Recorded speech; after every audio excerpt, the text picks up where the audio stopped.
नमस्कार, स्वागत है आप सभी का हिस्ट्री 360 चैनल पे। मैं रवि कुलरिया राजस्थान से। आज के इस वीडियो में हम बात करेंगे आरपीएससी द्वारा जारी की गई फर्स्ट ग्रेड एग्जाम की एक विज्ञप्ति के बारे में, जो कि संस्कृत शिक्षा विभाग से संबंधित है। जो सामान्य शिक्षा विभाग है हमारा, उसकी विज्ञप्ति कुछ दिनों बाद जारी होने की संभावना है। ये संस्कृत शिक्षा वाला है, इसमें भी सामान्य बीएड धारी आवेदन कर सकते हैं। तो इसके संबंध में हम बात कर लेते हैं। हालांकि पदों की संख्या काफ़ी कम है, खासतौर से राजनीति और इतिहास में, और कई सब्जेक्ट ऐसे भी हैं जिसका इसमें कोई पद नहीं दिया गया है। तो हिंदी की मैं बात करूं तो यहाँ पर 17 पद है। मैं इसलिए वीडियो बना रहा हूं कि इसमें बहुत सी चीज़ें ऐसी थी जिसके बारे में विद्यार्थी कन्फ्यूजन में थे। सुबह से काफ़ी मैसेज आ रहे हैं, क्योंकि ये विज्ञापन कल जारी हो गया था, मैंने इसका वीडियो नहीं बनाया था। लेकिन कुछ जो मैसेज आ रहे हैं उसमें कुछ शंकाएं हैं विद्यार्थियों की, वो मैं इसमें दूर कर देता हूँ। छोटा सा वीडियो होगा ये। अंग्रेजी के 11 पद हैं, साहित्य के 4, सामान्य व्याकरण के 10, व्याकरण के 7, यजुर्वेद का 1 और राजनीति विज्ञान और इतिहास का 1-1 पद है। इसके अलावा बाकी सब्जेक्ट के इसमें पद नहीं है। अब इसमें जो मूल बातें हैं वो बात कर लेते हैं कि शैक्षणिक योग्यताओं में क्या बताया गया है कि आपकी जो पोस्ट ग्रेजुएशन डिग्री है, यानी आपकी जो एमए है, वो 48% मार्क्स के साथ होनी चाहिए, क्योंकि आर्ट्स के अलावा बाकी सब्जेक्ट का तो इसमें है भी नहीं, वैसे भी कुछ पोस्ट ही नहीं दी गई है। और इसके साथ में आपकी या तो शिक्षा शास्त्री की डिग्री होनी चाहिए या बीएड की, ये अथवा में है, यानी आपकी या तो बीएड हो या शिक्षा शास्त्री वाली डिग्री हो, पोस्ट ग्रेजुएशन 48% मार्क्स के साथ। अब इसके अंदर कुछ विद्यार्थियों के खासतौर से इसी के लिए मैसेज आ रहे थे कि मिनिमम 48% मार्क्स कर दिया गया है। आप इनका 2022 का भी विज्ञापन देखेंगे तो उसमें भी ये रिक्वायरमेंट थी। ये इसमें कुछ नया नहीं है।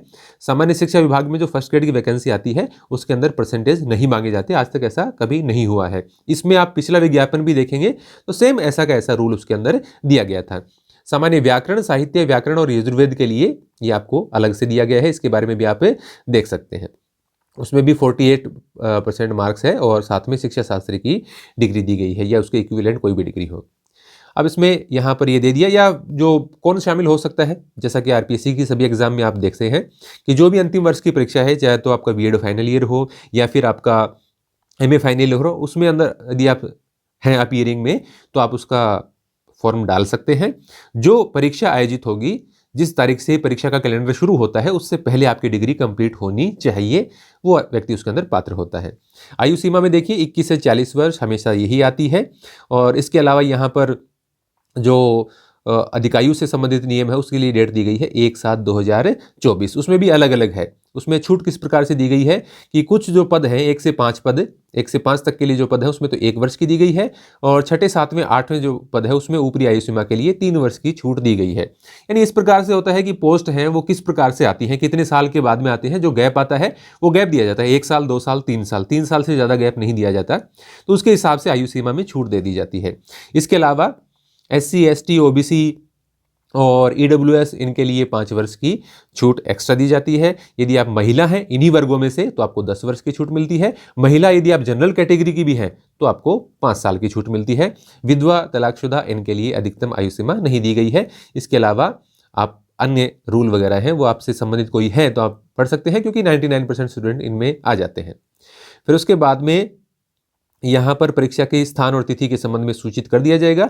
ये लगभग तय मानिए कि सितंबर के बाद में इसका एग्जाम होना है, या सितंबर क्योंकि सितंबर में अभी इन्होंने असिस्टेंट प्रोफेसर वाली वैकेंसी की डेट दी है संस्कृत शिक्षा विभाग वाली की, तो उसके बाद में ही होना है ये। तो यहाँ पर आवेदन 31 जनवरी से शुरू होंगे और 29 फरवरी तक ये चलेंगे रात 12 बजे तक।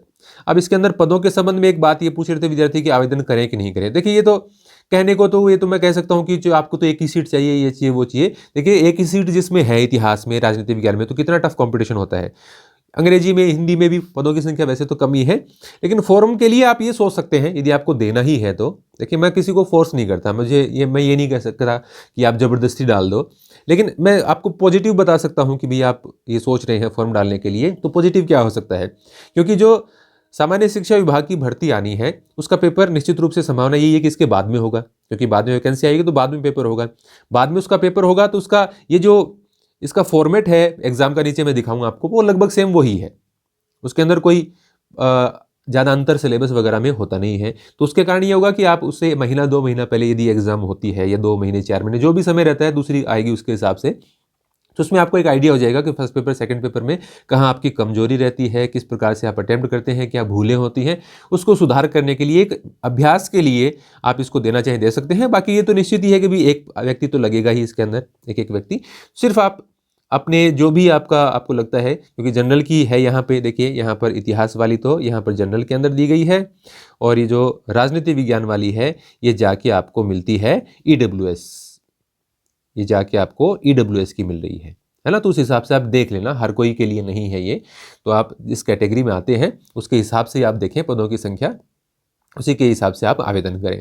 कहने का ये मतलब है कि आप एक अभ्यास के तौर पर देखना चाहें, या आपकी तैयारी बहुत अच्छी है, आपको लगता है कि मैं एक में भी आ सकता हूं, तो आपको कोशिश कर लेनी चाहिए। बाकी अभ्यास के लिए ज़्यादातर विद्यार्थियों के लिए यही होगा कि ये अभ्यास के लिए एक प्रकार से काम आएगी, क्योंकि पद एक है तो एक ही व्यक्ति सेलेक्ट होगा। हालांकि सभी आप ये, यदि आप में कॉन्फिडेंस है, सोच सकते हैं कि मैं एक पद ये प्राप्त कर सकता हूँ।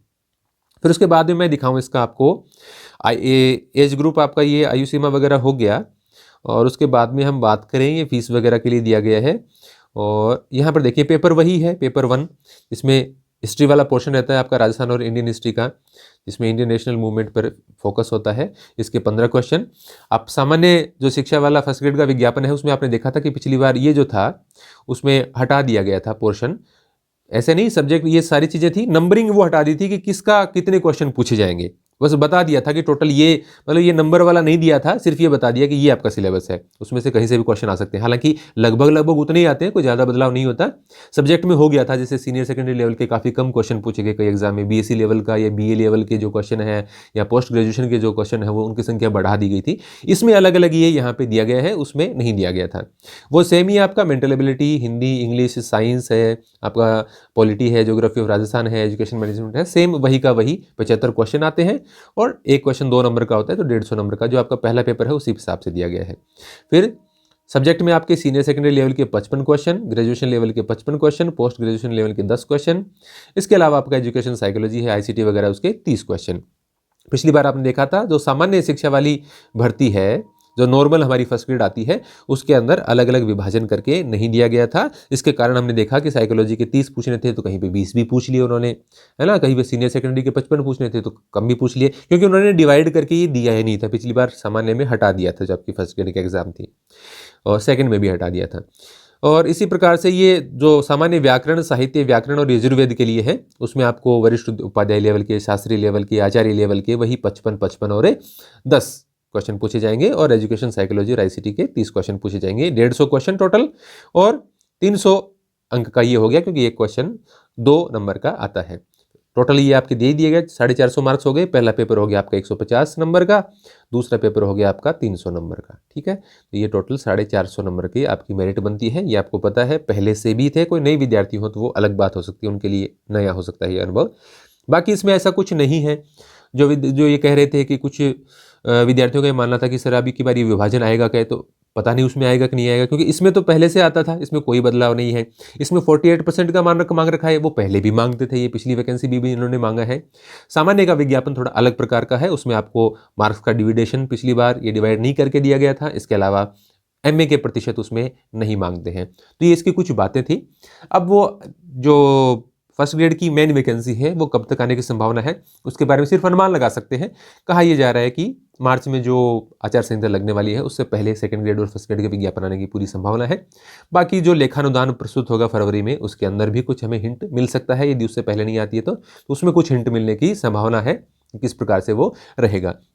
तो बाकी आप मान के चलो, जो नॉर्मल फर्स्ट ग्रेड की तैयारी कर रहे हैं विद्यार्थी, उनके लिए मैं बता देता हूँ कि आप कम से कम, मिनिमम बता रहा हूँ मैं, 10 से 12 महीने के हिसाब से अपना टाइम टेबल बना के आप तैयारी शुरू कर दो। यदि आपका काम ही यही है, यदि आप कोई और प्रकार का काम नहीं करते हैं, आपकी सिर्फ कोशिश यही है कि आप सेकंड ग्रेड फर्स्ट ग्रेड में लगना चाहते हैं, तो इतने महीनों के हिसाब से आप अपना टाइम टेबल बना के और उस हिसाब से तैयारी करनी शुरू कर दीजिए। भर्तियां लेट होती हैं, परीक्षा ऐसे होती है, उसके संबंध में न तो आपके पास चारा है, न कुछ मेरे पास चारा है। मैं कुछ इन्फॉर्मेशन दे सकता हूँ, कुछ आपकी जो चीज़ आपको समझ में नहीं आती वो बता सकता हूँ। बाकी विद्यार्थियों को पढ़ना खुद है, वैकेंसी सरकार को जारी करनी है, इसमें किसी और का कोई रोल है नहीं। तो आप अपनी तरफ से पूरी कोशिश करते रहिए, क्योंकि एक बार मौका चूक जाएंगे फिर आपको 2-3 साल फिर वेट करना पड़ेगा।